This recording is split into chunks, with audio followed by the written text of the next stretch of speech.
वाला को टाल तू। अरे भांजी, ये केकरा से प्यार करता रे? हमार बेटी तोहरा के जीवन साथी चुन ले बाड़ी और 15 दिन में अगर तू 15 लाख कमा के लिए तो हम अपन बेटिया का हाथ तोहरे हाथ पे दे दे। कुछ कर गुजर ऐसा कि दुनिया तमाम हो जाए, आशिकों के जुबां पे तेरा भी नाम हो जाए। हम कह देली ना, तू घर छोड़ के कहीं ना जाइबे। इतिहास दोबारा ना दोहराई, हम वादा करता।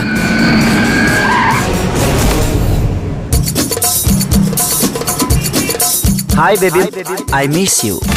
तोहरा से दूर होके कबले रहा जी, चल गईला छोड़ के तू हमके आराम जी। पानी पिया बुआ सरकी रहनी तब बुझे हम याद करतानी। पैसे कमाने हैं ना? हाँ। तुम्हारा काम है मुझे खुश करना, मैं तुम्हें माला माल कर दूंगी। वो भिखारी का औलाद 6 महीना तक 6 साल के बाद भी दुबई से वापस न लौटी। तो दिल्ली लेके मेरा ये दिल्ली ले लो ले लो।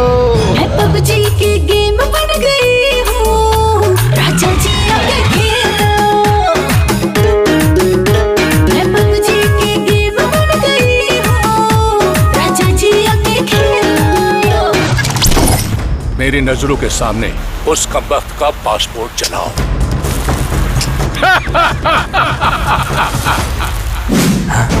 शर्त पर सत्ता और सरकार चलेला, लेकिन प्यार दिल से होला। वो तो के जिए न दे और हम तो के मरे न दे। क्या धोखा दिया तूने शुरुआत वाली को? 1 मिनट सोचने दो क्या क्या हुआ था। जब भी पटना वाली ने मुझे छोड़ा, पता जा गुजरात वाली को। Welcome to the ring of dare to fight. इश्क में जीने के लिए हर रिस्क उठा लूंगा। जो जिंदा वो सिकंदर। अगर मौत भी आई ना तो महबूबा समझ के गले लगा लो। कसम है तेरे इंतजार का, इत्तेबार तेरा टूटने नहीं दूंगा। रिश्ता अपना जन्म जन्म का है, साथ तेरा छूटने नहीं दूंगा।